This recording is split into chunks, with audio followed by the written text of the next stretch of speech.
Welcome back to the Elanix AI YouTube channel. We help you save money, time and avoid the headache. In today's video, I'm going to be showing you a quick tutorial on building your own email autoresponder with make.com. This is going to be such a useful video because today you'll learn to build a system that can respond to emails as well as watch your inbox automatically. So as soon as you receive emails, the AI system that we set up today will be able to take care of that for you. Okay, so let's get started. As you can see, we're in make.com and I'm going to use a little scenario while I set up the system for my own actual business where we obviously provide these services. So this is our company inbox and we just received an email. Wait, choose that one. Yeah. We just received an email from a client and they're interested in working with us with our automated content system for Facebook. If you're interested in that video, it's in the description. And we're gonna set up our system to respond to this email automatically, so we don't really have to take care of that, and it's going to make things a lot easier. So the first thing we're gonna set up, come over here to make.com. We're gonna open a new scenario and we're gonna name it email autoresponder, whatever you like to call it, just to be organized. And we're going to open a new module and we're going to click on email, right? And I plan to do a full beginner's tutorial, but if this is your first time using Make, it allows you to connect different apps using APIs and basically perform a bunch of actions, some really cool stuff. So as you can see, we can create emails, delete emails. We're going to choose the top one, watch emails. It's actually a trigger. So it'll watch emails, and as soon as it finds something, it's going to trigger our system. We're going to connect our Gmail account. That's your first important step. Now, pretty straightforward to do. If you for some reason do get an error, which does actually happen quite a bit, there's a video right here to help you fix that error yourself through Google Cloud. And that's going to help you if you're getting any sort of error with connecting your Google account. After that, we're going to choose a folder. The best thing to do is choose inbox because there's nothing's going to happen from searching your trash folder, for example, or drafts. So we're going to choose inbox. Criteria, you can choose unread emails, read emails. We're going to do all emails. Send the email address. This is if you want to specify emails coming from a specific person, right? But for this one, we're going to leave it blank, so we're just going to auto respond to whatever email comes our way. Recipient email address, that's for sending out emails.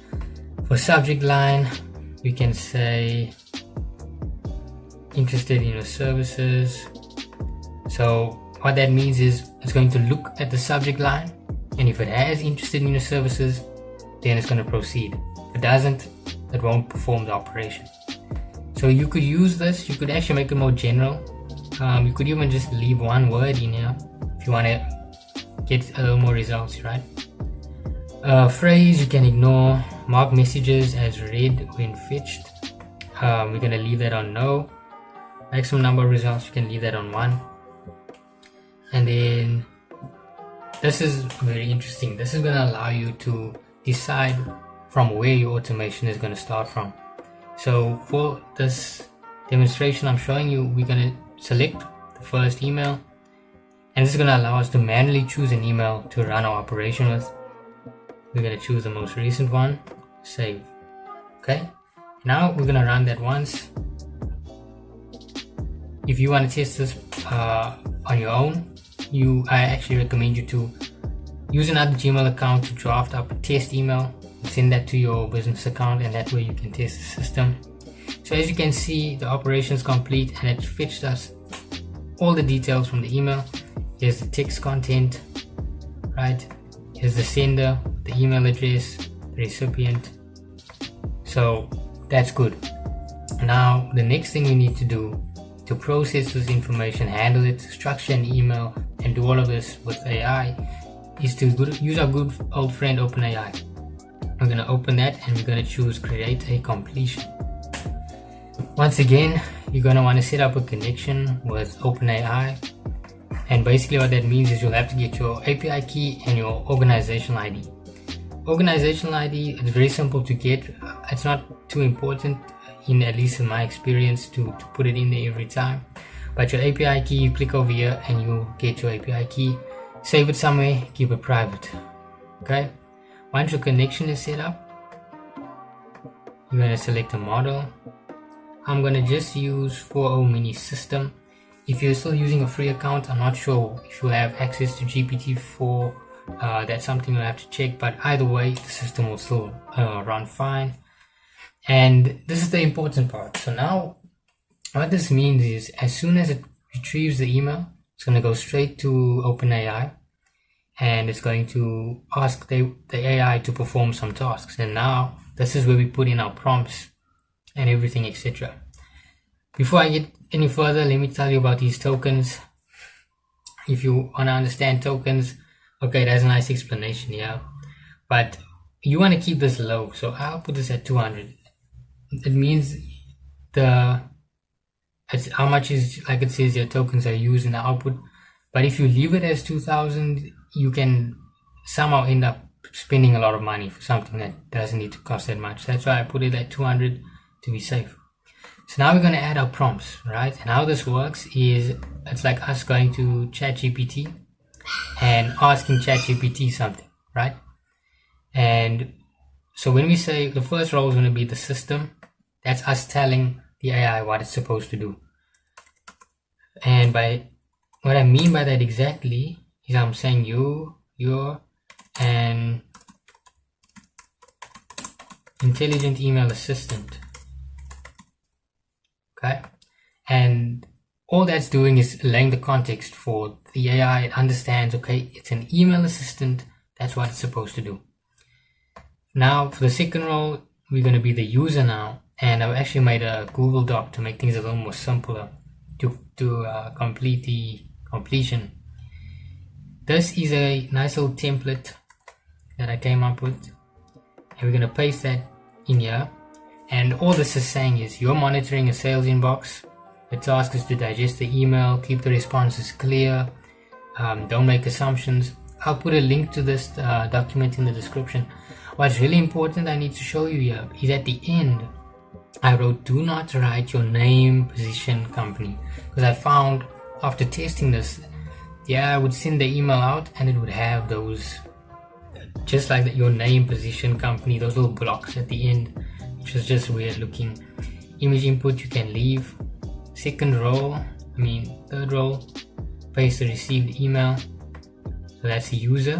And now what we're doing with this role is we're taking the email we received and feeding it to the AI so it knows, almost as an example, what to look for, right? And we're adding the next one. You can use my document for reference.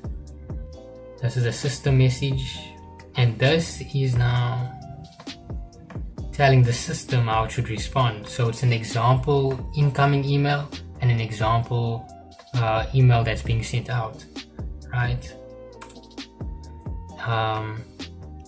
It's pretty cool. And then for the last one, we're gonna say the user, and we're gonna actually include, this is very important, make lets you choose a piece of data from the previous module. We are going to click the text content of the actual email the system is using. And if you want to look there, it's basically everything that's in this email. I hope I'm explaining this correctly. And then we can open advanced settings. I can explain a little bit of things here. Temperature, I'll change it to 0.7. Temperature basically is how random to how strict the AI is when it comes to generating its answers. And if you have very low temperature, it can be way out of whack. It has nothing to do with what it was asked to do. And if it's at number 1, it's almost going to print exactly what we give it as an example and take it too literally. So that's why I put it on 0.7. Everything else is fine, we can save it. So now we have that set up. Okay, and we can actually run this again. Choose where to start, select the first email.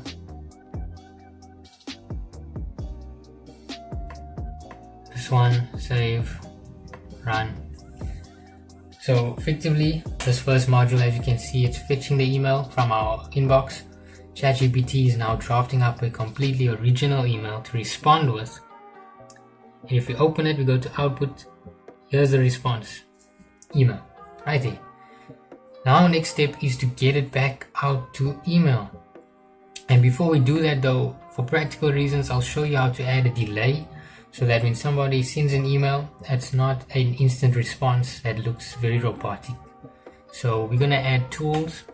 You're going to put it on sleep, and we can make a 90-second delay. And now what that means is it's going to be a little bit delayed, so it's a little more real and it's not instantaneous.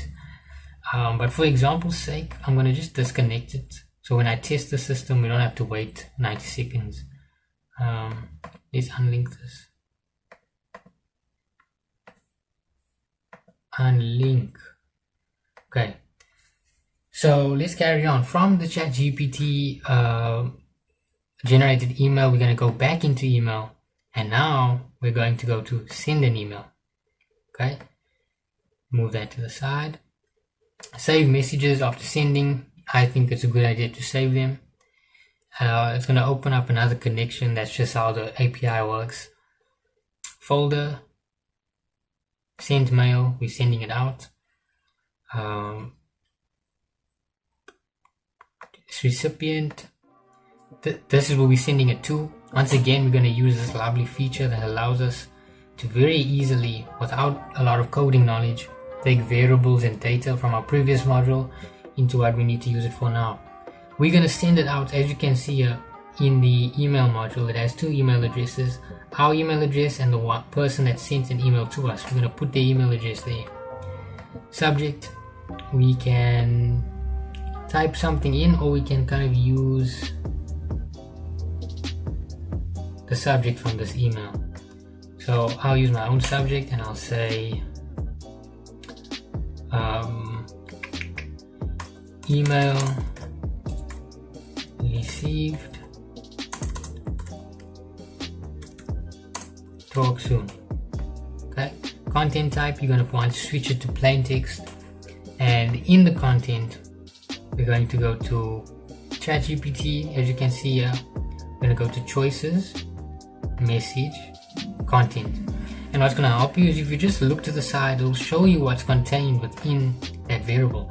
Hi Jack, thank you for your interest, blah blah blah. That's the message it generated. So that's pretty good. Pretty cool. Now we don't need advanced settings. We can save it. And in about almost 15 minutes, that's a whole entire system set up. And I'm going to show you, we're going to do a little test run quickly. So let's see. So this is my company inbox. We're going to start this again.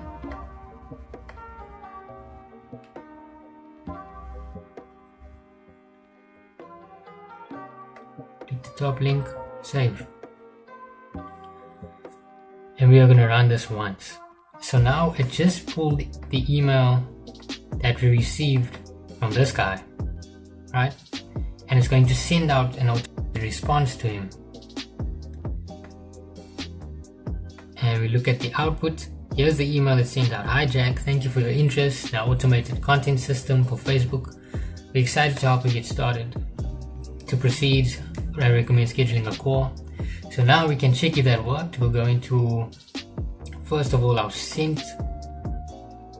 We'll refresh this. Go in here. And here's the email right here. Completely automated, and then I can go into my personal account, refresh, and there's the email right there. And if I open it up, very nice looking email, and that was entirely automated. Essentially what that means is we can go carry on, do whatever else you need to do, and the system will do that as emails come through during the day. Now granted, this is a very general system, it's good, but AI can also make mistakes, and to have the best results, you'd have to add certain things like text parsers, maybe, I don't know, some JSON. But this is pretty good. For 15 minutes, this is going to take you kind of pretty far. I hope this helped, and all the documents will be in the link in the description. This is going to save you time, money, and avoid the headache. Thank you for watching the video. Have any questions, put it in the comments, and I'll see you in the next one.